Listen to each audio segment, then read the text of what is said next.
Hello, dear students. Welcome back to Jora IAS. I am Upasna, and today we are continuing our lecture number 22 of our Polity lecture series, in which we are going to cover the chapter Parliament. So, first of all, Parliament आपने सभी ने देखा होगा, right? Delhi में parliament है हमारा. तो parliament का कॉन्स्टिट्यूशन में कहाँ पर मेंशन है? तो article 79 to 122 in part 5 of the constitution उधर लिखा हुआ है कि ऑर्गेनाइजेशन पार्लियामेंट की, कॉम्पोजिशन पार्लियामेंट की, ड्यूरेशन पार्लियामेंट की, क्या ऑफिसर्स होंगे, क्या प्रोसीजर रहेगा, क्या उनको प्रिविलेजेस मिलेंगी, क्या उनकी पावर्स होगी और भी चीज़ें. ठीक है. अंडर द कॉन्स्टिट्यूशन पार्लियामेंट देखो 3 पार्ट्स का होता है. President, council of state, houses of people. ठीक है. काउंसिल ऑफ स्टेट्स कौन सा होता है? इसको हम राज्यसभा भी बोलते हैं एंड इसको upper house and second chamber भी बोला जाता है या फिर हाउस ऑफ एल्डर्स. और सेकंड हाउस हमारा होता है हाउस ऑफ पीपल, जिसको हम बोलते हैं लोकसभा, एंड इसको फर्स्ट चैम्बर या फिर पॉपुलर हाउस भी बोला जाता है. प्रेसिडेंट भी पार्लियामेंट का इंटेग्रल पार्ट होता है, इसका अलग पार्ट नहीं होता है. इसीलिए प्रेसिडेंट जो है मेंबर ऑफ पार्लियामेंट नहीं होते हैं, क्योंकि वो ऑलरेडी जो है पार्लियामेंट के इंटेग्रल पार्ट है. और वैसे भी हम देखते हैं कि अगर कोई बिल पास होता है लोकसभा से और राज्यसभा से, तो प्रेसिडेंट के असेंट के बिना वो एक एक्ट नहीं बनता है. सो अभी हम देख लेते हैं कि प्रेसिडेंट पार्लियामेंट ऑफ इंडिया के 3 पार्ट्स होते हैं, जिसमें first is president of India, Lok Sabha and Rajya Sabha. अभी हम इसकी कॉम्पोजिशन देख लेते हैं कि राज्यसभा और लोकसभा में आगे क्या होता है. तो राज्यसभा में नॉट मोर देन 250 पीपल होते हैं एंड लोकसभा में 545 मेंबर्स होते हैं, उससे ज्यादा नहीं होते हैं. इनमें से 12 होते हैं राज्यसभा में नॉमिनेटेड जो होते हैं प्रेसिडेंट के द्वारा, और बाकी जो रिप्रेजेंटेटिव्स होते हैं 238 होते हैं स्टेट और यूटीज के. अभी ये जो 545 है, इसमें 530 जो होते हैं इलेक्टेड रिप्रेजेंटेटिव ऑफ पीपल है. ठीक है, ये इलेक्टेड होंगे, और जो 13 होते हैं वो यूटी से होते हैं. अभी ड्यूरेशन देख लेते हैं लोकसभा का और राज्यसभा का. लोकसभा का जो टाइम पीरियड है दैट इज प्रेसिडेंट की वो ऑथोराइज्ड है कि वो कब डिसॉल्व करते हैं लोकसभा को. किसी भी टाइम कर सकते हैं 5 साल की कंप्लीशन से पहले, और ये कोर्ट ऑफ लॉ में चैलेंज नहीं हो सकता है. और राज्यसभा का ऐसे है कि 1/3 of its member retire every second year. 6 years का होता है. लाइक मान लीजिए फर्स्ट 2 इयर्स है ये, देन सेकेंड 2 इयर्स है, देन थर्ड 2 इयर्स है, दैट इज 5 एंड 6. तो यहाँ पर क्या होता है 1/3 मेंबर्स हम लगा लेते हैं यहाँ पे. मान लीजिए 300 है फॉर एग्जाम्पल, तो 100 पहले ईयर पहले 2 साल में रिटायर होंगे. ठीक है, यहाँ पर न्यू आ जाएंगे. फिर यहाँ पर होंगे, एंड जो सेकेंड ईयर होगा इसमें बाकी 1/3 जो होंगे वो हो जाएंगे, एंड जो थर्ड लाइक लास्ट 2 इयर्स होंगे यहाँ पर होंगे बाकी. ठीक है. So now membership of parliament, ये इन किसको मिलती है, इसके लिए क्वालिफिकेशंस क्या हैं? तो वो सिटीजन ऑफ इंडिया होनी चाहिए, उनको एक ओथ लेनी पड़ेगी. ठीक है, ऑफिस में आने से पहले. देन वो 30 इयर्स से छोटी नहीं होनी चाहिए, मींस मिनिमम एज उनकी 30 इयर्स होनी चाहिए. And the case of Rajya Sabha, तो वहां पर 25 एज होनी चाहिए. Sorry, 30 years in the case of Rajya Sabha and 25 years in the case of Lok Sabha. अगर आप member of parliament in लोक सभा बनना चाहते हो तो कम से कम minimum age आपकी होनी चाहिए 25 years, and अगर आप member of राज्य सभा बनना चाहते हो then your minimum age should be 30. and then और अगर कोई और भी क्वालिफिकेशन होती है पार्लियामेंट के द्वारा प्रिस्क्राइब, तो वो भी आपको करनी पड़ेगी. डिसक्वालिफिकेशंस किस बेस पे हो सकती है? एक तो ऑफिस ऑफ प्रॉफिट अगर उनका होता है, ठीक है, that is under the disqualification scale. लेकिन हाँ, except that a minister or any other office exempted by parliament, लेकिन अगर हाँ exempted है parliament के द्वारा तो वो हो सकता है, otherwise it should be the member of parliament should not hold any office of profit. then unsound mind का नहीं होना चाहिए, ठीक है, and stand so declared by a court, ऐसा नहीं होना चाहिए कि वो थोड़े अनसाउंड माइंड के हो. ही इज अनडिस्चार्ज इंसॉल्वेंट, ठीक है, अनडिस्चार्ज होने चाहिए, किसी चार्ज के अंदर नहीं होंगे वो, ठीक है, और इंसॉल्वेंट होने चाहिए. If he is not a citizen of India and has a voluntarily acquired the citizenship of a foreign state or is under any acknowledgement of allegiance to the foreign state, ठीक है, इसका मतलब क्या है कि मान लीजिए वो इंडिया का था मेंबर, देन वो यूएस की मेंबरशिप सिटीजनशिप ले लेते हैं तो उनकी डिस्क्वालिफिकेशन हो जाती है, और कोई भी लॉ आता है उसके अंडर भी वो हो सकते हैं. अब वेकेटिंग द सीट क्या क्या है कि कौन से फॉलोइंग केसेस में पार्लियामेंट का मेंबर जो है अपना सीट वेकेट करता है. एक तो डबल मेंबरशिप, कि बोथ हाउसेस के वो मेंबर एक साथ नहीं होंगे, एंड देन इज रेजिग्नेशन, अगर वो रेजिग्नेशन दे देते हैं तो, एंड देन इज एब्सेंस, अगर एब्सेंस जो है उनकी कुछ ऐसा पीरियड ऑफ टाइम के लिए होती है उसमें, that is 60 days without permission, and वो उनकी डिस्क्वालिफिकेशन हो जाती है. अगर वो डिस्क्वालीफाई हो जाते हैं तो भी उनकी सीट जो है वेकेट हो जाती है. सो फोर्थ है स्पीकर, रोल्स एंड रिस्पॉन्सिबिलिटी, कि स्पीकर की क्या रोल्स हैं और उनकी क्या रिस्पॉन्सिबिलिटीज़ हैं. देखिए, भारतीय जनता पार्टी की जो एमपी हैं ओम बिरला जी, उनको एक दिन यूनानिमसली इलेक्ट किया गया था स्पीकर के लिए, ठीक है, of the 17th Lok Sabha on 19 जून 2019. ठीक है, उस टाइम से क्या हो रहा है, since the Indian system of government follows the Westminster model, the parliamentary proceeding of the country are headed by presiding officer, जो कि है हमारे स्पीकर, ठीक है, उनके द्वारा ही प्रिसाइडिंग होती है हमारी लोकसभा की, हमारे पार्लियामेंट. सो अभी इंडियन लेजिस्लेशन में देख लेते हैं स्पीकर्स पार्लियामेंट के, ठीक है, उनको क्या बोला जाता है, कौन होते हैं, कैसे बनते हैं. राज्यसभा में जो वाइस प्रेसिडेंट होते हैं ना हमारे, तो उनको ही एज अ स्पीकर लिया जाता है और उनको बोला जाता है chairman of Rajya Sabha. Okay, and then Lok Sabha में क्या होता है कि स्पीकर जो है, जो इलेक्टेड मेंबर्स होते हैं ऑलरेडी लोकसभा के, उन्हीं में से चुने जाते हैं, ठीक है, third head of the nation होते हैं. Administrative heads and responsible of flawless working of respective houses, इनके मतलब हम बोल सकते हैं कि इनके फंक्शंस क्या होते हैं, ये क्या काम करते हैं जो स्पीकर्स होते हैं, ठीक है. ये तो हमारा देखते हैं, एडमिनिस्ट्रेशन देखते हैं, और ये देखते हैं कि पार्लियामेंट में सब कुछ फ्लॉलेसली विदाउट एनी बर्डन चल रहा है कि नहीं.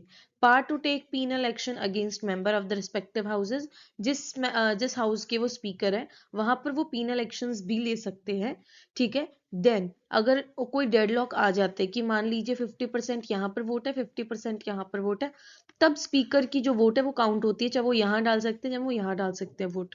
Power to suspend the respective houses sine die for particular period, अभी देखा गया था कि कुछ टाइम पहले मेंबर ऑफ पार्लियामेंट बहुत ज्यादा रिमूव हुए थे, तो इसी के अंडर आते हैं कि स्पीकर जो है उनको रिमूव कर सकते हैं. चलिए अब बात करते हैं स्पीकर ऑफ द लोकसभा की. तो हमें पता है कि लोकसभा जो हमारी है, that is the highest legislative body in our country, वो चूज करती है स्पीकर को. कि वो क्या करता है ये तो हमने देख लिया था कि वो डेली फंक्शनिंग को देखता है हाउस की. हाउस का मतलब क्या होता है कि जो पार्लियामेंट के 2 पार्ट्स है ना, हाउसेस, ठीक है, houses of elders and houses of people, ये हमने किया था ना अभी फर्स्ट सेकंड स्लाइड में किया था, राइट. तो वही इसी की बात हो रही है. अभी क्या हो रहा है, electing the speaker of the house is one of the first acts as a newly अभी न्यू कॉन्स्टिट्यूट हाउस है, मतलब मान लीजिए इलेक्शंस आ गया, न्यू हाउस बन चुका है, सबसे पहला काम क्या होगा, स्पीकर को इलेक्ट करना. ओके, तो स्पीकर कौन है उसको चूज करना, ये सबसे पहला काम होगा, क्योंकि वही तो देखेंगे ना आगे की जो भी काम हो रहा है. The office of the speaker is a constitutional office, ये याद रखना है आपको कि कॉन्स्टिट्यूशनल ऑफिस है. स्पीकर जो है ये गाइड होता है कॉन्स्टिट्यूशन प्रोविजंस के द्वारा, और उसी के रूल्स और प्रोसीजर के द्वारा चलता है और कंडक्ट देखता है लोकसभा का.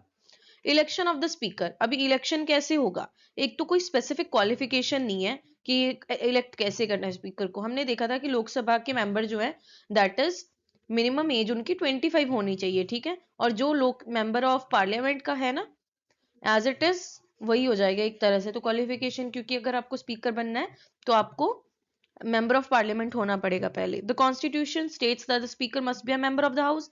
ठीक है, ये तो हमने बता दिया था, और उसी की जो भी मतलब क्वालिफिकेशन है वही यहाँ पर आ जाती है। The house elects its presiding officer by a simple majority. ठीक है, सिंपल मेजोरिटी, स्पेशल मेजोरिटी, ये सारी हम आगे करेंगे डिटेल में। अभी के लिए आपको ये ध्यान रखना है कि सिंपल मेजोरिटी से जो होता है स्पीकर जो होता है वो इलेक्ट होता है। ठीक है, जो मेंबर प्रेजेंट है और वोट करते हैं, मान लीजिए 545 मेंबर्स हैं, ठीक है, तो उनमें से 500 आए हैं, तो 300 लोगों ने वोट कर दिया और 200 ने नहीं किया एक पर्सन के लिए, तो 300 मेजोरिटी है तो बन गया वो स्पीकर। ठीक है, that is called simple majority, present and voting. Removal of the speaker, remove कैसे हो जाते हैं स्पीकर की टर्म? वैसे तो क्या है, लोकसभा के टर्म के साथ that is 5 year, however constitution ने एक अथॉरिटी दी है to remove the speaker if needed, कि अगर नीड पड़े स्पीकर को रिमूव करने की तो कैसे कर सकते हैं। ठीक है, the house can remove the speaker through a resolution passed by an effective majority. Effective majority के साथ जो है रिमूव हो सकते हैं हमारे स्पीकर लोकसभा के।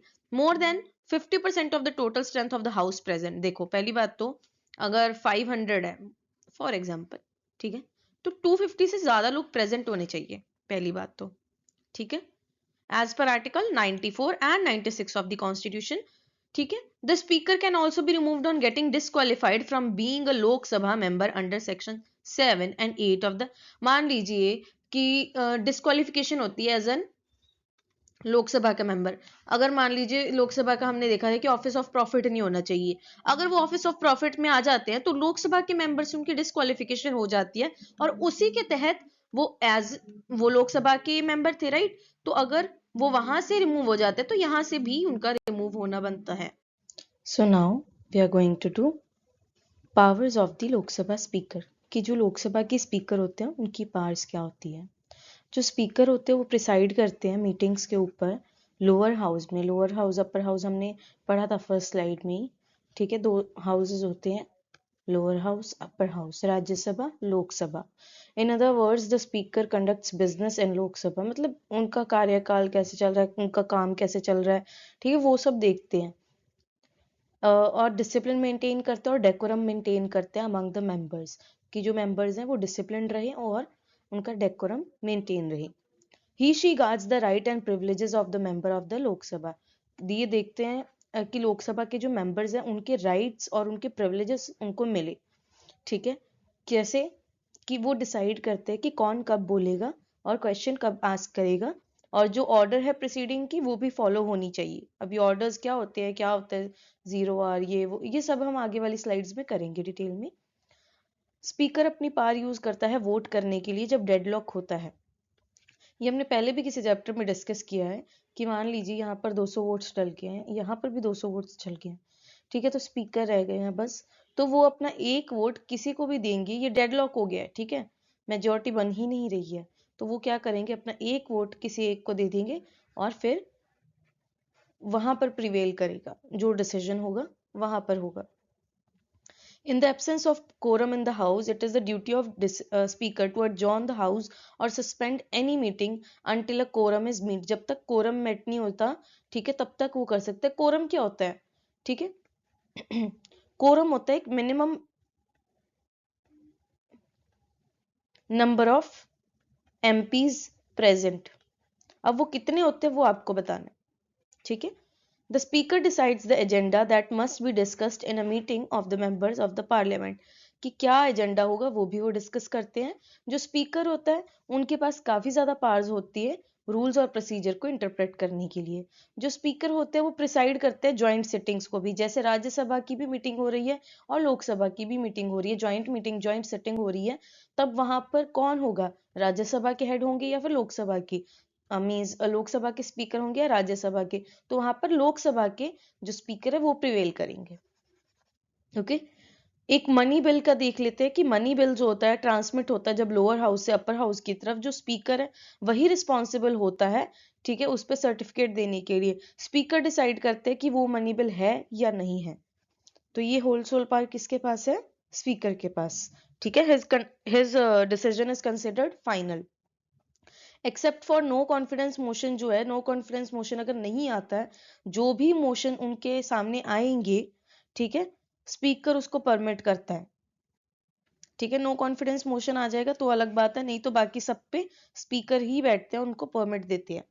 The speaker also decide on granting recognition to the leader of the opposition of the Lok Sabha. लोक सभा के लीडर ऑफ ऑपोजिशन कौन होंगे, ठीक है, वो भी कौन डिसाइड करते हैं, हमारे लोक सभा के स्पीकर। अब आ जाते हैं deputy speaker of the Lok सभा। डेप्यूटी स्पीकर क्या होता है, स्पीकर के जैसे हम बोल सकते हैं नेक्स्ट उनके जो आते हैं, ठीक है, उनको बोलते हैं डेप्यूटी स्पीकर। ये जो इंस्टीट्यूशन है, ये जो इंस्टीट्यूशन है स्पीकर का और डिप्टी स्पीकर का, ये इंडिया में ओरिजिनेट हुआ था 1921 में। किस प्रोविजंस के अंदर, ये आपको याद रखना है, government of India act 1919, Montagu Chelmsford reforms भी इसको बोला जाता है। उस टाइम पे जो स्पीकर है, डेप्यूटी स्पीकर है, उनको प्रेसिडेंट एंड डेप्यूटी प्रेसिडेंट बोला जाता था हाउस का। Deputy speaker is also elected by the Lok सभा itself from amongst its member. ठीक है, जो एमपीज हैं उन्हीं में से एक डेप्यूटी स्पीकर को चुना जाता है। ठीक है, उसका जो इलेक्शन होता है वो after the election of speaker के होता है, पहले स्पीकर डिसाइड होंगे देन डेप्यूटी स्पीकर डिसाइड होंगे। Okay, the date of election of deputy speaker जो है वो फिक्स की जाती है स्पीकर के द्वारा। ठीक है, जब भी डेप्यूटी स्पीकर का अगर जो हम बोल सकते हैं कि उनका जो ऑफिस है वो वैकेट हो जाएगा, मींस उनकी सीट जो है खाली हो गई है, तब क्या होता है कि लोकसभा एक और मतलब पर्सन को इलेक्ट करती है वो सीट फिल करने के लिए। जीवी मवलांकर और अन्नाथस्यम अयंगर ये जो थे had the distinction of being the first speaker and the first deputy speaker of the Lok Sabha. ये आपको अच्छे से याद रखना है, ये कई मतलब पूछा जा सकता है कि फर्स्ट डेप्यूटी स्पीकर कौन है, डेप्यूटी स्पीकर कौन है, या फिर एज अ स्टेटमेंट आ सकता है कि फर्स्ट स्टेटमेंट ये दे दी गई है, सेकंड ये दे दी गई है। तो आपको नेम्स याद रखने हैं क्योंकि अभी यूपीएससी का भी कॉन्सेप्ट जो है फैक्चुअल होता जा रहा है, सो आपको ये भी याद रखना है।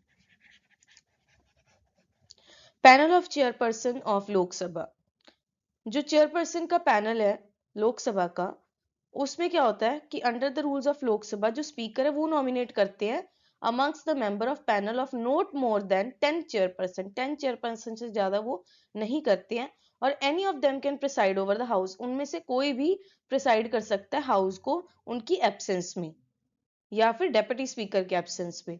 ही has the same power as the speaker when so presiding, जब वो प्रिसाइड कर रहे हैं तब उनके पास स्पीकर वाली जो भी पावर्स होती हैं वो सारी पावर्स उनके पास आ जाएंगी।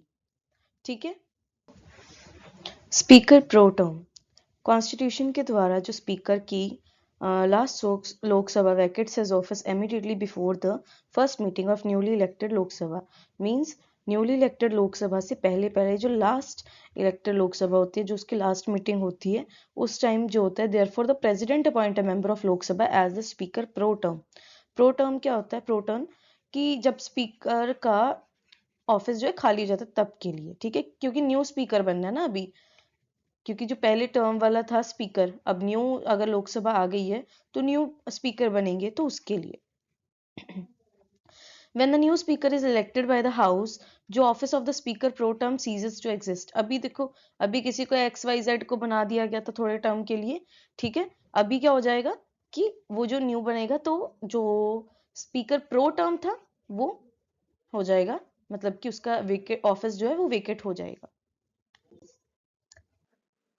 चेयरमैन ऑफ द राज्यसभा, अभी राज्यसभा के चेयरमैन कौन होते हैं? सो जैसे लोकसभा के स्पीकर होते हैं ना, तो सेम वही पोजीशन पे राज्यसभा में चेयरमैन होते हैं। ठीक है, उनके भी फंक्शंस और पावर्स वैसे ही होते हैं थोड़े से, लेकिन जैसे लोकसभा के जो स्पीकर हैं वो इलेक्ट होते हैं, यहाँ पर इलेक्शन नहीं होता है कि जो प्रेसिडेंट जो वाइस प्रेसिडेंट होते हैं इंडिया के, वही एक्स ऑफिशियो मेंबर होते हैं। एक्स ऑफिशियो क्या होता है? एक्स ऑफिशियो का मतलब होता है कि जैसे अगर आप कोई एक पोजीशन पे हो तो वो सेकंड पोजीशन पे आप ऑटोमेटिकली आ गए हो। जैसे कोई भी अगर वाइस प्रेसिडेंट बनता है तो वो बाय डिफॉल्ट राज्यसभा के स्पीकर भी बन जाएंगे, राज्यसभा के चेयरमैन भी बन जाएंगे। जो राज्यसभा के चेयरमैन है उनको सिर्फ ऑफिस ऑफ वाइस प्रेसिडेंट से हटाया जा सकता है। ठीक है, और जो chairman of Rajya Sabha can be remove फिर only office if he is remove from the office of the vice president. Means ऐसे नहीं है कि जैसे हम लोकसभा के स्पीकर को हटा सकते हैं या फिर किसी को भी हटा सकते हैं, प्रेसिडेंट को हटा सकते हैं, प्राइम मिनिस्टर को ऐसा कुछ नहीं होता। इसमें क्या होता है कि राज्यसभा के जो चेयरमैन है उनको हम डायरेक्टली नहीं हटा सकते।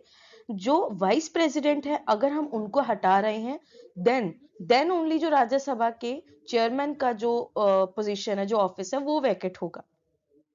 ठीक है। देन जो स्पीकर है उनके पास 2 स्पेशल पावर होती है जो चेयरमैन के पास नहीं होती है। वैसे देखा जाए कि दोनों के रोल्स और फंक्शंस और पावर्स जो है वो ऑलमोस्ट सेम होते हैं, लेकिन 2 ऐसी पावर्स है जो लोकसभा के स्पीकर के पास ज्यादा होती है बट राज्यसभा के चेयरमैन के पास नहीं होती है। वो कौन सी 2 फंक्शंस है, जो पावर्स हैं जो उनके पास नहीं है? स्पीकर डिसाइड करते हैं कि एक मनी बिल है या नहीं है और उनकी डिसीजन ही फाइनल होता है। वैसा डिसीजन लेने का पावर मनी बिल के रिगार्डिंग, ठीक है, राज्यसभा के चेयरमैन के पास नहीं होता है। जो स्पीकर होते हैं वो प्रिसाइड करते हैं, ज्वाइंट सिटिंग पे हमने पढ़ा था लास्ट स्लाइड में, बट जो राज्यसभा के चेयरमैन है वो नहीं करते। Unlike the speaker who is a member of the house, the chairman is not the member of the house because वो वाइस प्रेसिडेंट है, और प्रेसिडेंट हमने पढ़ा था कि इंटेग्रल पार्ट ऑफ पार्लियामेंट है बट मेंबर ऑफ पार्लियामेंट नहीं है। वैसे ही वाइस प्रेसिडेंट का भी ऑफिस होता है। देन आ जाते हैं, जैसे हमने speaker and deputy speaker of Lok Sabha पढ़ा था, अब हम राज्यसभा का चेयरमैन के साथ साथ डेप्यूटी चेयरमैन भी पढ़ेंगे। तो डेप्यूटी चेयरमैन क्या होता है? ये इलेक्टेड होते हैं राज्यसभा इटसेल्फ, उनके अंदर से ही होते हैं, उनके मेंबर से। ठीक है। जब भी डेप्यूटी चेयरमैन का अगर मतलब कि ऑफिस जो है वेकेट हो जाता है तो अनदर मेंबर ऑफ राज्यसभा उनको फिल करते हैं। पर हमने देखा कि जैसे राज्यसभा के जो चेयरमैन है वो कौन होते हैं? He is the vice president of India. ठीक है। वो मेंबर ऑफ पार्लियामेंट होंगे? नहीं होंगे। अभी हमने पढ़ा कि the chairman is not the member of the house, right? The Rajya Sabha elects another member to fill the vacancy. The deputy chairman vacates his office in any of the following 3 cases. कौन से cases है? अगर तो वो member of the राज्य सभा बनना चाहते हैं अपनी वो सीट खाली कर देंगे। Then अगर वो resign कर देते हैं chairman को अपना written resignation देके, then वो कर सकते हैं। ठीक है। If he is removed by the resolution passed by majority of all the member of राज्य सभा, ठीक है, रिमूव किया जा सकता है उनको। ठीक है। और लेकिन उसके पहले हमें 14 डेज का एडवांस नोटिस भी देना पड़ेगा। जैसे कि हमने चेयरमैन के कॉन्टेक्स्ट में पढ़ा, तो अभी चेयरमैन के रिमूवल का प्रोसेस कोई होगा नहीं, क्योंकि चेयरमैन रिमूव वहां से नहीं होंगे। अगर वाइस प्रेसिडेंट रिमूव होते हैं देन ओनली जो चेयरमैन ऑफ राज्यसभा है वो रिमूव होंगे, बिकॉज वो क्या है, उनके एक्स ऑफिशियो मेंबर। अभी the deputy chairman performs the duty of the chairman office when it is vacant or when the vice president acts as the president or discharge। अभी देख लीजिए, प्रेसिडेंट का ऑफिस खाली हो गया तो वाइस प्रेसिडेंट ही जाएंगे ना वहां पर। वाइस प्रेसिडेंट का मेनली ऑफिस उसी चीज के लिए होता है। ठीक है। वाइस प्रेसिडेंट का वैसे कोई भी ऐसे हम देख ले कि एज अ वाइस प्रेसिडेंट ज्यादा रोल नहीं होता है। ठीक है। वो इसीलिए होता है कि अगर एक मतलब किसी भी कॉन्टेक्स्ट में अगर प्रेसिडेंट का ऑफिस जो है वेकेट हो गया तब हमारे हेड ऑफ द नेशन, ऐसे तो नहीं है ना हमें बिना हेड ऑफ द नेशन के चलाएंगे देश को, सो उस चीज के लिए रखा है कि वाइस प्रेसिडेंट जो है वहां पर जाएंगे, उस सीट को करेंगे, तब जाकर राज्यसभा का जो चेयरमैन का सीट है वो वेकेट हो जाएगा, बिकॉज वाइस प्रेसिडेंट जो है वो प्रेसिडेंट बन चुके हैं। Panel of vice chairperson of Rajya Sabha. ठीक है। अभी वाइस चेयरपर्सन का जो राज्यसभा का पैनल है उसके बारे में हम बात कर लेते हैं। चेयरमैन जो है वो नॉमिनेट करते हैं मेंबर्स के amongst he panel of vice chairperson. ठीक है। Any one of the them can preside over the house in the absence of chairman of the deputy chairman. अगर तो चेयरमैन नहीं है देन डेप्यूटी चेयरमैन जाएंगे। देन जो vice president vice chairperson of Rajya Sabha का panel है उसमें से जाएंगे। ठीक है। Secretariat of the Parliament. Each house of the Parliament has a separate secretariat staff of its own, though there can be some posts common to both the houses. ठीक है। मतलब क्या इसका, पार्लियामेंट का जो अलग अलग डिपार्टमेंट है उनका अलग अलग सेक्रेटरीट स्टाफ होता है। ठीक है। और कुछ पोस्ट जो है वो कॉमन भी हो सकती है हाउसेस की, और जो उनकी रिक्रूटमेंट है और सर्विसेज का है वो रेगुलेटेड बाय द पार्लियामेंट होंगी। जो सेक्रेटरीट है ईच हाउस का वो हेड करता है सेक्रेटरी जनरल का, और he is the permanent officer. ये याद रखना कि सेक्रेटरी जनरल क्या है, परमानेंट ऑफिसर है। देन आ जाते हैं सेशंस ऑफ पार्लियामेंट। सेशंस जो है उनके बारे में पढ़ लेते हैं। पार्लियामेंट जो है एटलीस्ट ट्वाइस अ ईयर मिलना चाहिए और यूजुअली जो है 3 सेशंस होते हैं। ये याद रखना है अच्छे से, एटलीस्ट थ्राइस मत कर देना अगर क्वेश्चन आता है। यहाँ पर आपने क्या करना है, यूजुअली 3 सेशंस होते हैं और एटलीस्ट ट्वाइस अ ईयर मिलना होता है। ट्वाइस अ ईयर मतलब साल में 2 बार, ठीक है। तो बजट सेशन एक तो होगा, then monsoon session, then winter session. जो बजट सेशन होगा that is from Feb to March, then July to September जो होगा मॉनसून सेशन होगा, एंड नवंबर टू दिसंबर होगा हमारा विंटर सेशन, ठीक है। ये वही उनके बता दिए गए हैं, ठीक है, कि कब कब होगा बजट सेशन जो है। The session witness the introduction of budget by finance minister. इस टाइम पे फाइनेंस मिनिस्टर कौन है? देन सेशन ये वाला जो होता है वो मैटर ऑफ पब्लिक इंटरेस्ट के लिए होता है, उस पर डिस्कशन होता है। और ये जो विंटर सेशन होता है ये शॉर्टेस्ट है क्योंकि ये दिसंबर तो जनवरी तक होता है। देन हमारे अब हम देखते हैं ये कुछ टर्म्स हैं, ठीक है, उनको देखते हैं कि क्या होती है। एडजॉर्नमेंट। एडजॉर्नमेंट क्या होता है? A session of parliament consist of many meetings. बहुत मीटिंग्स होती हैं, राइट, ठीक है। Each meeting of a day consist of 2 sittings, means first sitting होगी एंड सेकंड सिटिंग होगी। मतलब morning 11 to 1 PM, then post lunch जो होती है 2 PM to 6 PM, ठीक है। ये जो पार्लियामेंट की सिटिंग जो है ये टर्मिनेट करनी है तो एडजॉर्नमेंट के साथ कर सकते हैं, एडजॉर्नमेंट, ओके।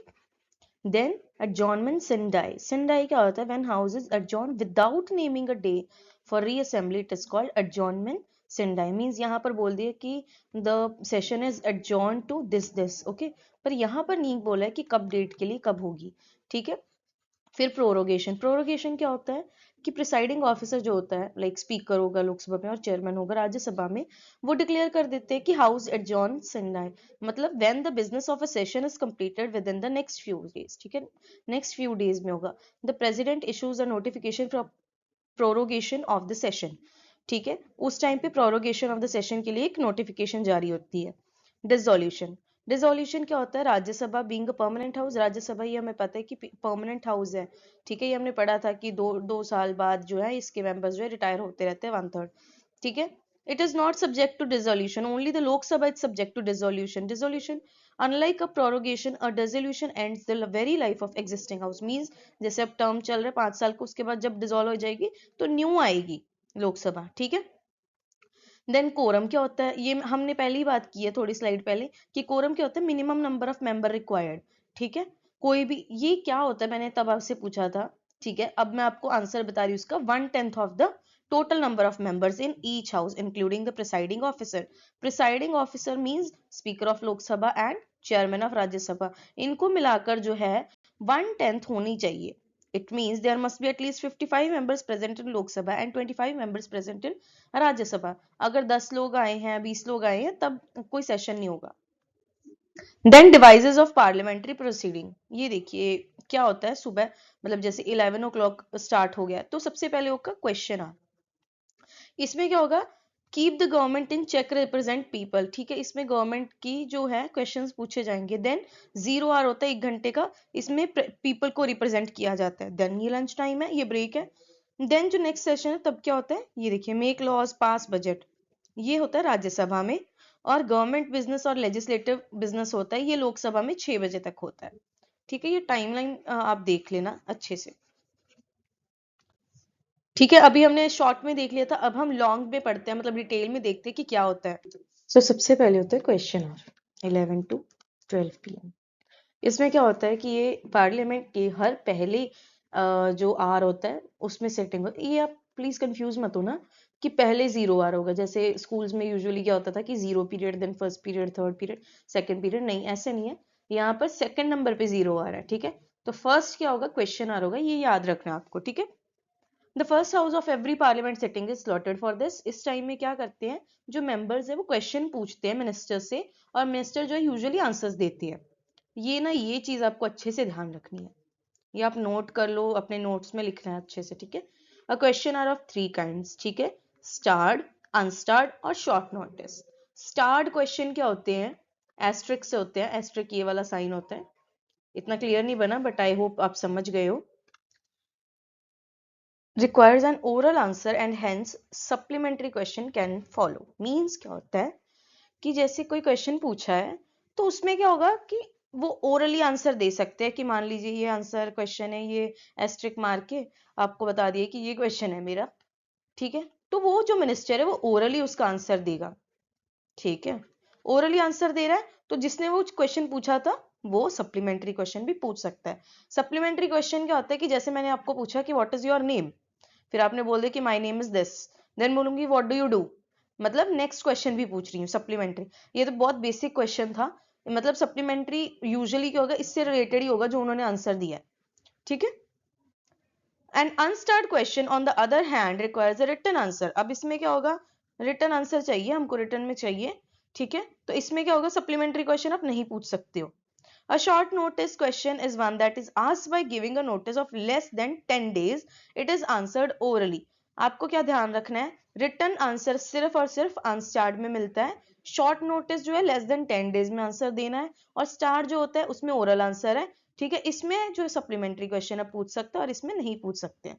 अब जीरो आर क्या होता है, क्वेश्चन आर के बाद आ गया आपका नेक्स्ट जीरो आर, तो जीरो आर जो इमीडिएटली हो जाता है क्वेश्चन आर खत्म होने के बाद, और ये क्या होता है, एजेंडा ऑफ द डे तब तक रहता है कि एजेंडा ऑफ द डे क्या है, that is regular business of the house क्या होगा, ठीक है, ये सब होता है इसमें।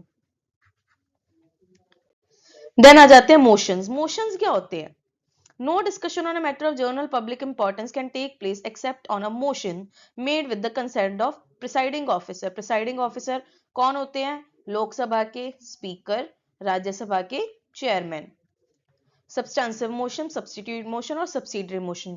सब्सटेंसिव मोशन क्या होता है, ये एक सेल्फ कंटेन्ड इंडिपेंडेंट प्रपोजल है dealing with a very important matter like impeachment of a president and और the removal of chief election commissioner. ये आपको ध्यान रखना है कि ये मोशन इसके लिए यूज होता है कि अगर इम्पीचमेंट ऑफ द प्रेसिडेंट है या फिर चीफ इलेक्शन कमिश्नर के लिए रिमूवल के लिए है, ये याद रखना है। फिर सब्स्टिट्यूट मोशन क्या होता है, ये वो मोशन होता है that is moved in a substitution और an original motion and proposes an alternative to it. उसका alternative बता रहे हैं, it is if adopted by the house it supersede the original motion। तो ये original motion को है जो supersede कर सकते हैं, ठीक है, अगर ये original motion के substitute में मतलब आ जाते हैं तो। then आ गया subsidiary motion। It is a motion that it by itself has no meaning and cannot state the decision of the house without reference to the original motion। यहाँ पर substitute में क्या था, ओरिजिनल मोशन के बिना, यहाँ पर ओरिजिनल मोशन के बिना आप नहीं कर सकते हो। देन आ जाता है क्लोजर मोशन, नाम से ही पता लग रहा है इससे क्या होगा, it is a motion moved by a member to cut short the debate on the matter before the house, ठीक है, ये क्या हो जाएगा, कट शॉर्ट करने के लिए होगा। If the motion is approved by the house the debate is stopped, ठीक है, और उसके बाद क्या हो जाता है, वोटिंग होती है। नो कॉन्फिडेंस मोशन, ये लोकसभा में होता है, ठीक है, लोकसभा में क्या होता है कि जैसे कलेक्टिव रिस्पॉन्सिबिलिटी होती है काउंसिल ऑफ मिनिस्टर की, ये हमने अच्छे से पढ़ा था काउंसिल ऑफ मिनिस्टर वाले चैप्टर में, ठीक है। आर्टिकल 75 आपको याद रखना है कि ये कहता है कि जो काउंसिल ऑफ मिनिस्टर है वो कलेक्टिवली रिस्पॉन्सिबल है लोकसभा में, तो लोकसभा में जो है मिनिस्ट्री रिमूव कर सकती है by passing a no confidence motion, कि हमें आप में कॉन्फिडेंस नहीं है। The motion needs the support of 50 members to be admitted. 50 members जो है उसमें एडमिट होने चाहिए, लाइक 50 मेंबर्स लेके जाएंगे, नो कॉन्फिडेंस ऐसे नहीं है कि दो बंदे आके कह रहे हैं कि हमें नो कॉन्फिडेंस मोशन जो है पास करना है। प्रिविलेज मोशन, प्रिविलेज मोशन क्या होता है, it is concerned with the breach of parliamentary privileges by a minister, कि जो पार्लियामेंट प्रिविलेज आपको मिल रही हैं एक्स्ट्रा, जैसे हम पीक्स वो पर्क्स बोल सकते हैं, उसका जो है ना किसी ने ब्रीच कर दिया है। It is moved by a member when he feels that a minister has committed a breach of, ये हमने कर ही लिया था ऑलरेडी, बता दिया आपको, ठीक है। गिव रॉन्ग और डिसऑर्टेड फैक्ट, डिसऑर्टेड फैक्ट दे रहे हैं, रॉन्ग फैक्ट दे रहे हैं। इनका पर्पस जो होता है कि उस चीज को ध्यान से देखा जाए। It is purpose to sensor the concern minister, जैसे हमने फाइनेंस मिनिस्टर को कुछ देख लिया कि अरे ये तो गलत फैक्ट बता रही हैं, तो हम वहां पर प्रिविलेज मोशन कह कि ये तो गलत बात बता रहे हैं, क्योंकि यहाँ पर लिखा हुआ है ना गिविंग रॉन्ग और डिसऑर्टेड फैक्ट्स, अगर वो दे रहे हैं तो हम उनको बोल सकते हैं। देन मोशन ऑफ थैंक्स, ये जो होता है ये फर्स्ट सेशन में होता है, ये जनरल इलेक्शन जैसे अभी इलेक्शन होंगे, ठीक है, 2024 के इलेक्शन होंगे, देन उसमें क्या हो जाएगा कि जो फर्स्ट सेशन होगा फिस्कल ईयर का, वो प्रेसिडेंट आएंगे उसमें, राइट, तो प्रेसिडेंट क्या होंगे, आउटलाइन करेंगे पॉलिसीज और programme of the government in preceding year and ensuring this year. इसमें क्या होता है, मोशन ये पास होना जरूरी ही है, ठीक है, वैसे भी मेजोरिटी में जो होंगे तो वो वोट करेंगे यस में ना, तो हो जाएगा ये, ठीक है। Calling attention motion. It is introduced in the parliament by a member to call the attention of a minister to a matter of urgent public importance.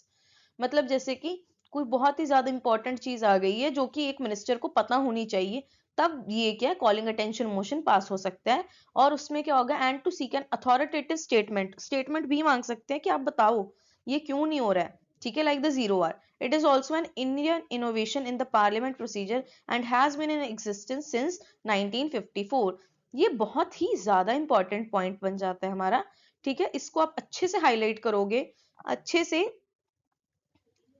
करोगे कि अच्छा, कि जो हमारा इंडिया में क्या है, अगर हम देखते हैं कि कॉन्स्टिट्यूशन हमारा इंडिया का बना है, राइट, तो उसमें काफी ज्यादा हमने चीजें यूएस से ली है, फ्रांस से ली है, कहीं से ली है, ठीक है, ब्रिटिश हमारे एम्पायर से है।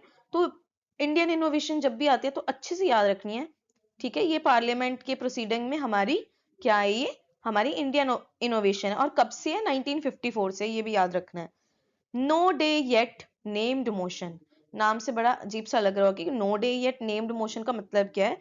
ये होता है वो motion that has been admitted by the speaker but no date has been fixed for its discussion. मतलब कि होगा इसका डिस्कशन बट कब होगा ये नहीं पता। स्पीकर जो है कंसिडरिंग कि हाँ पहले हमारा कामकाज जो अच्छे से चलना चाहिए, लीडर ऑफ द हाउस से पूछकर, ठीक है, then the recommendation of business advisory कमिश्नरी, उनका भी लेंगे, कमीशन सॉरी कमेटी का, फिर वो अलॉट करेंगे एक day.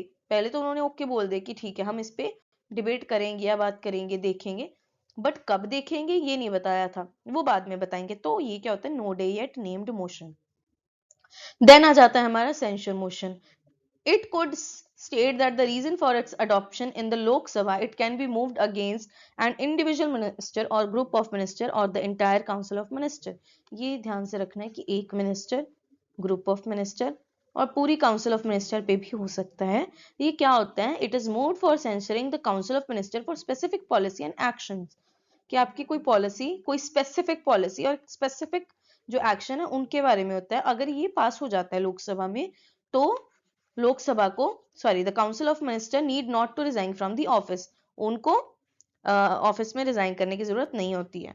Half an hour discussion. अब ये हाफ एन आवर डिस्कशन क्या होती है, नाम से पता लग रहा है वैसे तो, it is meant for discussing a matter of sufficient public importance, जो कि लॉट हुई थी डिबेट में, and the answer to which needs elucidation, ठीक है। एलूसिडेशन का मतलब क्या होता है, एक्सप्लेनेशन। ये आपकी यूपीएससी के और जैसे कोई भी हम एग्जाम देते हैं उसके क्वेश्चन में कोई स्टेटमेंट देके एंड में लिखा होता है तो एलूसिडेट, ठीक है। तो एलूसिडेट का मतलब होता है explain. The speaker can allot 3 days in a week for such discussion, ठीक है, 3 days बता सकते हैं वो।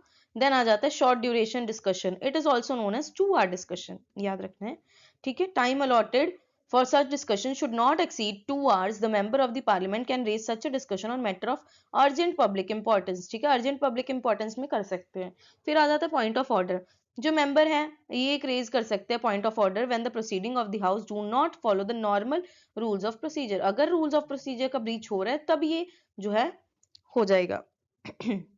Then a point of order should relate to the interpretation or enforcement of the rules of the question, such articles of the constitution that regulate the business of house and should raise a question that within the cognizance of the speaker, means speaker के ध्यान में लेके आनी ये चीज।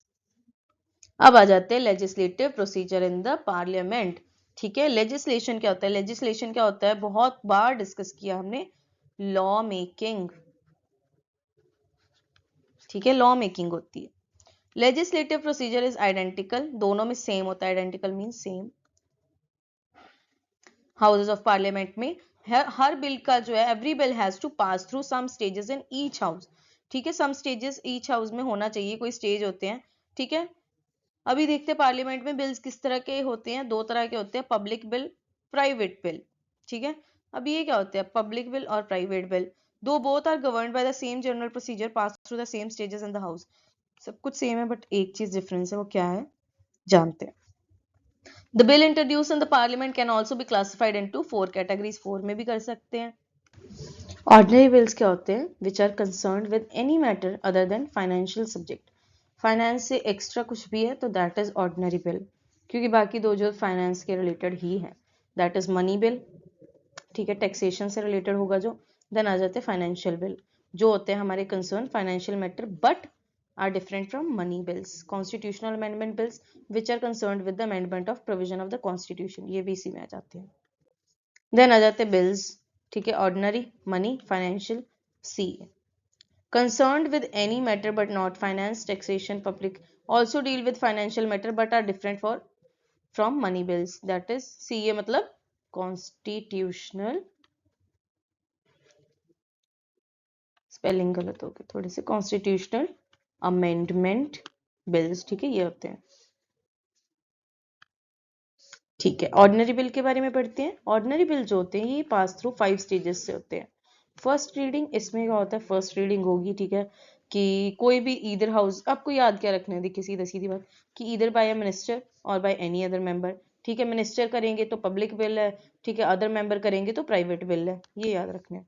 The member who wants to introduce the bill has to ask for the leave of the house.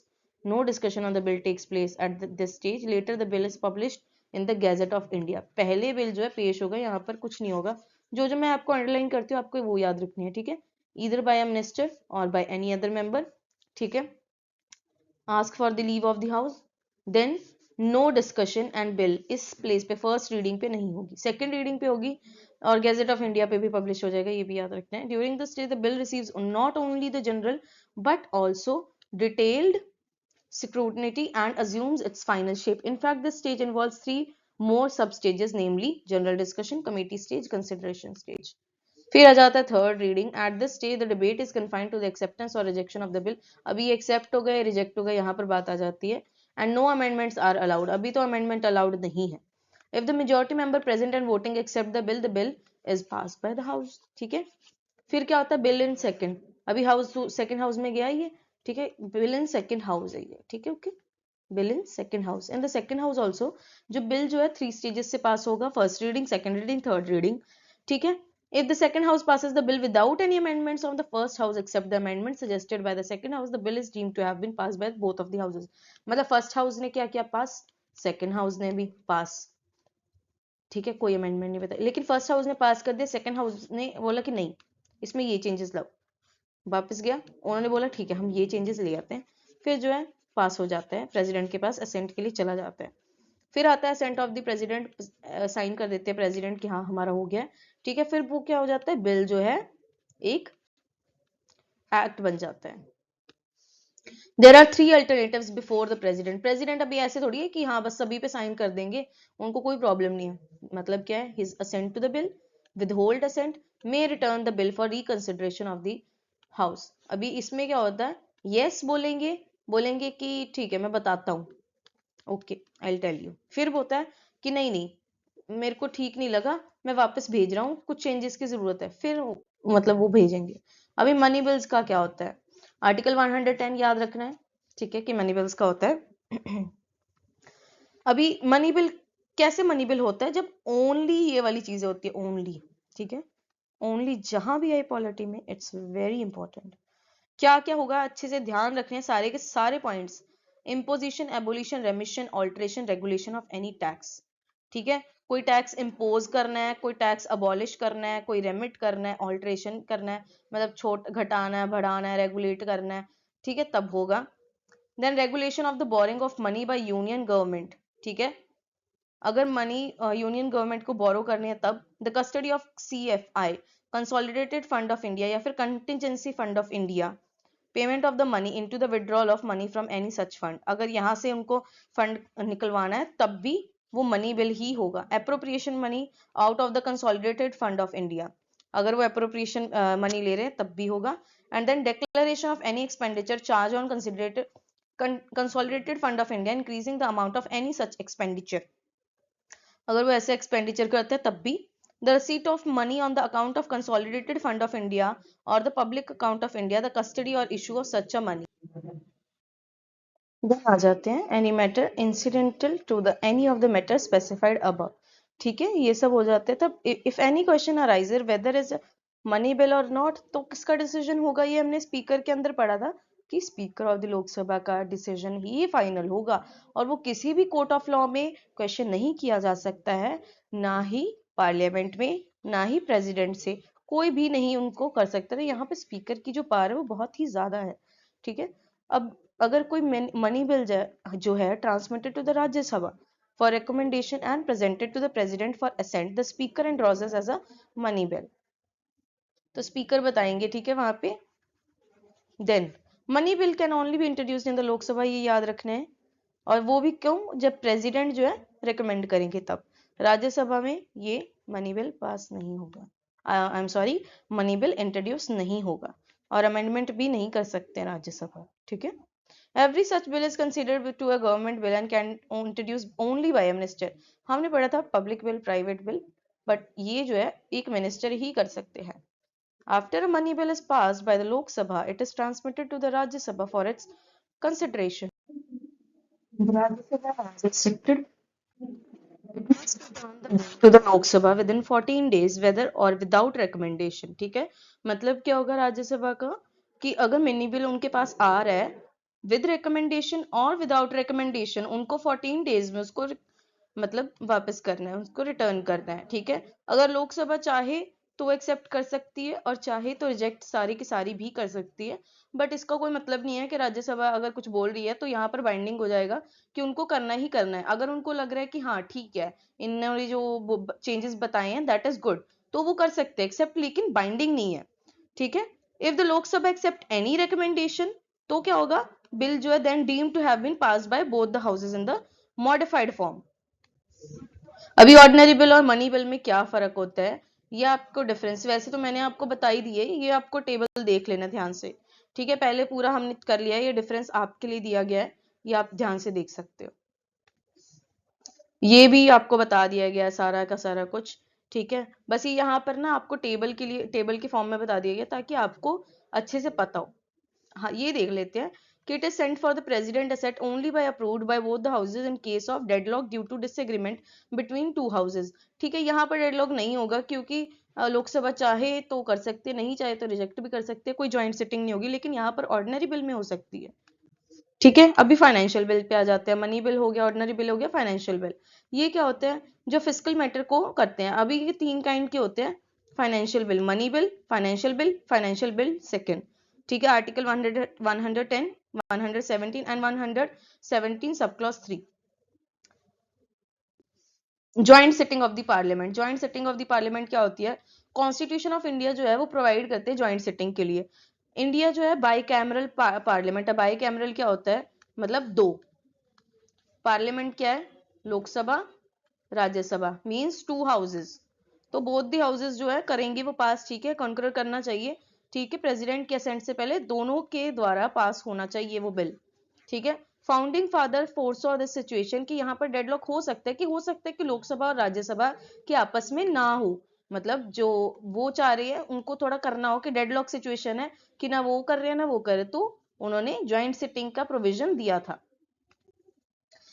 अभी joint sitting जो है ये प्रेसिडेंट के द्वारा ही कॉल होगी, ये ध्यान रखना है, ठीक है। बैठेगा कौन, प्रिसाइड कौन करेगा, स्पीकर ऑफ द लोकसभा, ये हम पढ़ चुके हैं, लेकिन कॉल कौन करेगा, प्रेसिडेंट। तो इसमें आपको नहीं होना है कि कहीं यहाँ पर आपका क्वेश्चन आ जाए कि the joint sitting is called by the president and presided by him, तो रॉन्ग हो जाएगा। या फिर आ जाए कि the joint sitting is being presided by the speaker of the Lok Sabha and called by him, तो वो भी गलत हो जाएगा। आपको ध्यान से, ठीक है, स्टेटमेंट पढ़नी है, कहीं ऐसे जल्दी जल्दी में कि यहाँ पर हाँ प्रेसिडेंट हाँ हो एंड लिखो कि एंड प्रिसाइडेड बाय हिम, ठीक है, प्रिसाइडेड बाय हिम।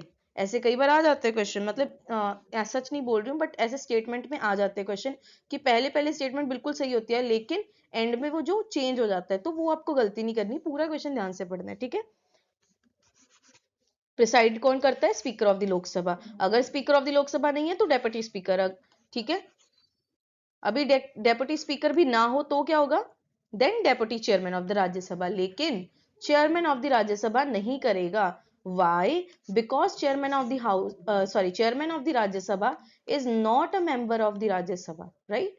वो क्या होते हैं, वाइस प्रेसिडेंट ऑफ इंडिया।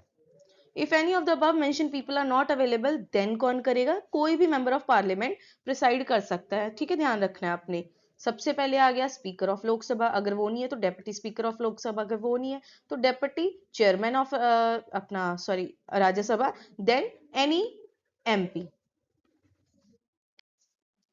अगर इनसे भी नहीं, मतलब ये हो गया हमारा, ठीक है, मेंबर ऑफ पार्लियामेंट, फिर क्या होगा, कॉरम जो है हमने ये देखा था कि 1/10 होता है, तो यहाँ पर भी 1/10 होगा total number of the member of the houses, ठीक है। लोकसभा के मेंबर्स प्लस राज्यसभा के मेंबर्स अबव 10, ठीक है, तो वो आ जाएगा आपका कोरम। तो ज्वाइंट सिटिंग हमारे कॉन्स्टिट्यूशन में कहाँ पर मेंशन है, तो लेट्स सी। आर्टिकल 108 जो हमारा है कॉन्स्टिट्यूशन का, वो प्रोवाइड करता है एक ज्वाइंट सिटिंग के लिए, दोनों हाउसेस के लिए। कब होता है ये ज्वाइंट सिटिंग, होती कब है, ये हमने देख लिया कि प्रिसाइड कौन करता है, बट ज्वाइंट सिटिंग होती मतलब कब है, किन कंडीशंस के अंडर होती है। फर्स्ट तो होता है the other house rejects the bill, कि दूसरा हाउस जो है वो बिल को रिजेक्ट कर देता है। Second is the house do not agree on the amendments made to the bill, कोई अमेंडमेंट हो जाए उस पर अगर डिसएग्रीमेंट होती है तब भी ज्वाइंट सिटिंग का प्रोविजन है। More than 6 months elapse with the bill being received by the other house without it being passed. मान लीजिए फर्स्ट हाउस है, सेकंड हाउस के पास गया, उन्होंने 6 मंथ तक उसे पास ही नहीं किया है, तब भी ज्वाइंट सिटिंग होती है। तब क्या होता है, the president can summon a joint sitting unless the bill has elapsed because of the Lok Sabha resolution, ठीक है, तब होता है।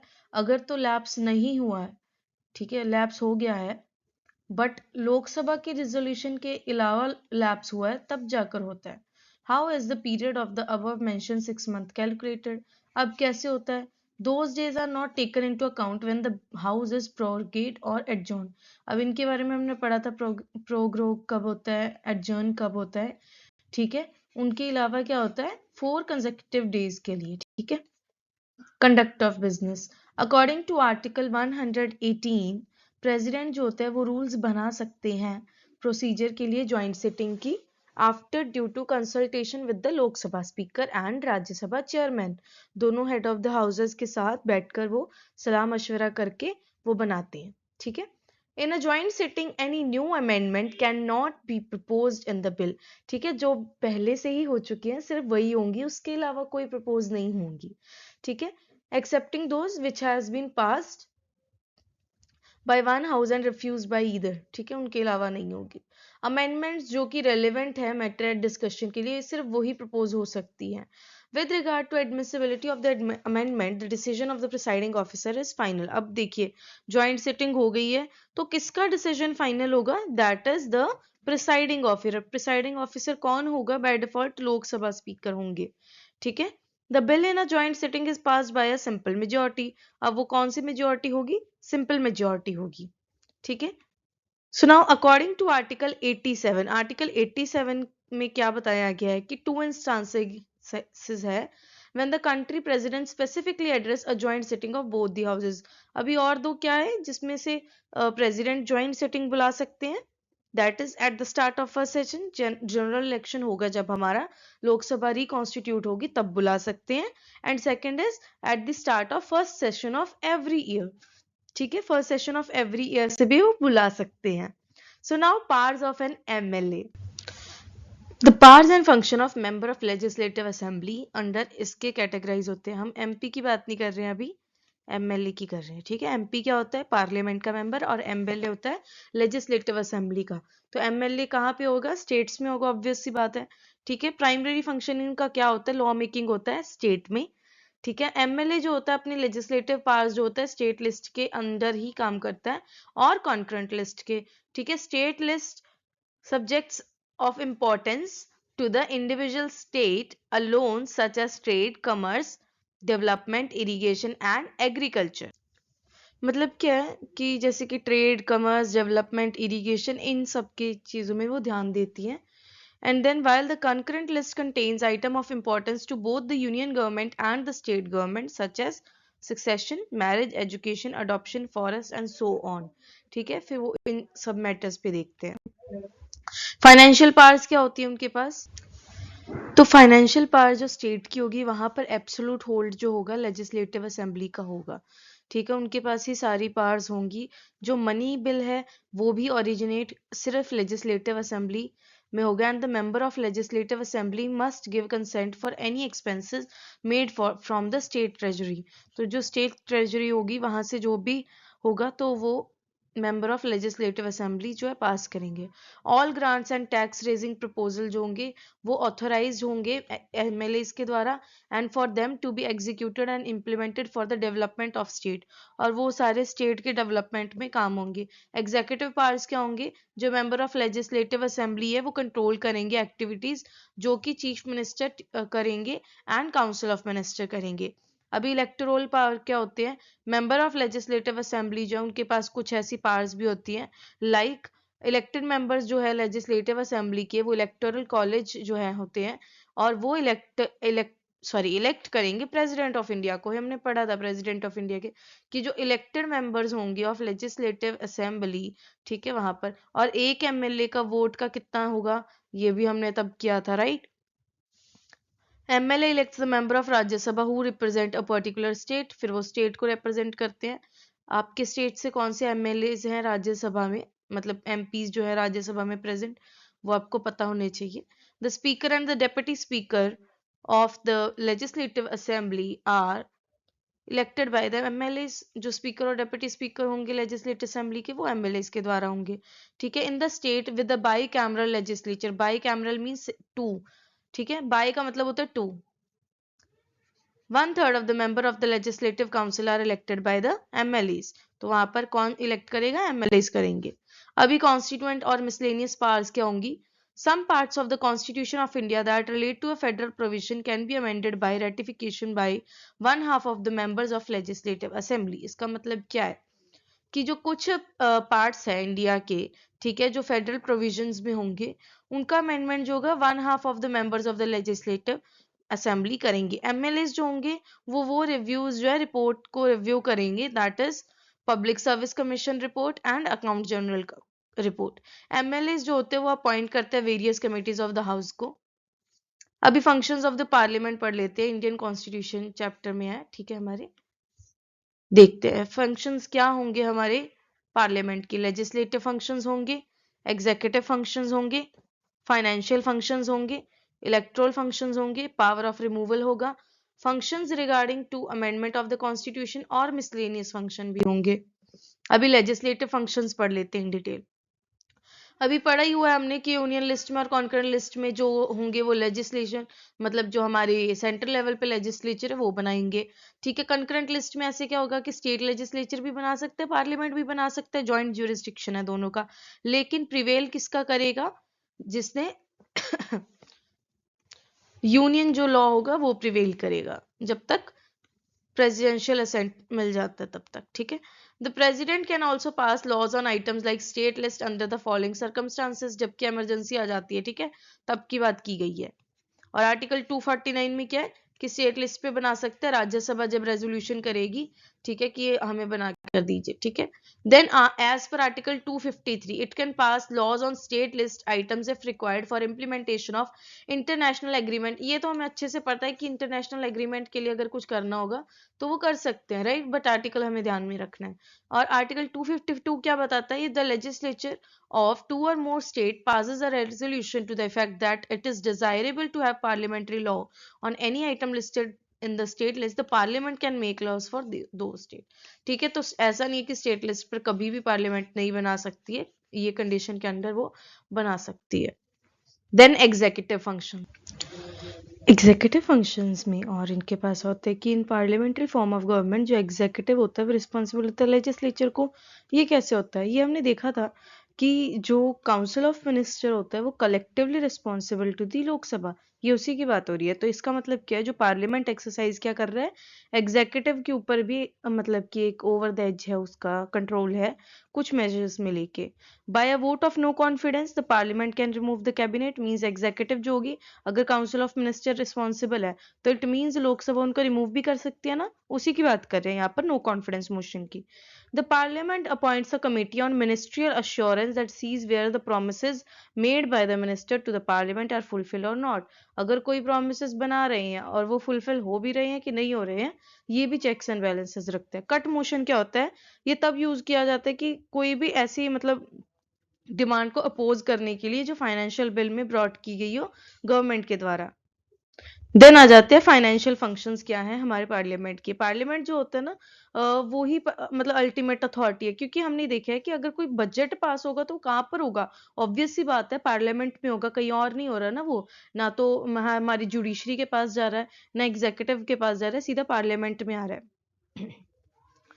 देन उसमें क्या होगा, executive can not spend a single pi without the parliamentary approval, ये देखना हमें ध्यान से, ठीक है। एक एक पाई भी मतलब सिंगल पाई नहीं वो मतलब खर्च कर सकते हैं, मतलब कुछ भी नहीं खर्च कर सकते जब तक पार्लियामेंट का अप्रूवल ना हो। अगर अप्रूवल है तो वो खर्चेंगे, अगर अप्रूवल नहीं है तो नहीं खर्चेंगे, ठीक है। देन यूनियन बजट जो होता है प्रिपेयर किया जाता है कैबिनेट के द्वारा, ठीक है, which is submitted for approval by the parliament, parliament उसको अप्रूव करता है। All proposals to impose taxes should be also approved by the parliament. Money bill को प्रायर रिकमेंडेशन किसकी चाहिए होती है, ये आप मुझे मतलब आंसर आप अपना बताइए मुझे, then I will tell you. So the answer is president, ठीक है। प्रायर रिकमेंडेशन चाहिए होती है ना मनी बिल के लिए प्रेसिडेंट की। There are two standing committees, Public Account Committee and Estimates Committee of the Parliament to keep a check on how executive spends the money guaranteed by to the legislature, कि वो अच्छे से spend हो भी रही है कि नहीं हो रही है, ठीक है। देन अमेंडिंग पावर्स क्या होती है, अमेंडिंग पावर्स होती है जो पार्लियामेंट के पास होती है कि कॉन्स्टिट्यूशन ऑफ इंडिया को वो अमेंड कर सकते हैं दोनों हाउसेस, ठीक है, ये उनके पास इक्वल पावर होती है। Amendments will have passed in both the Lok Sabha and Rajya Sabha, ठीक है, अगर इफेक्ट होना है तो दोनों से ही पास होनी चाहिए।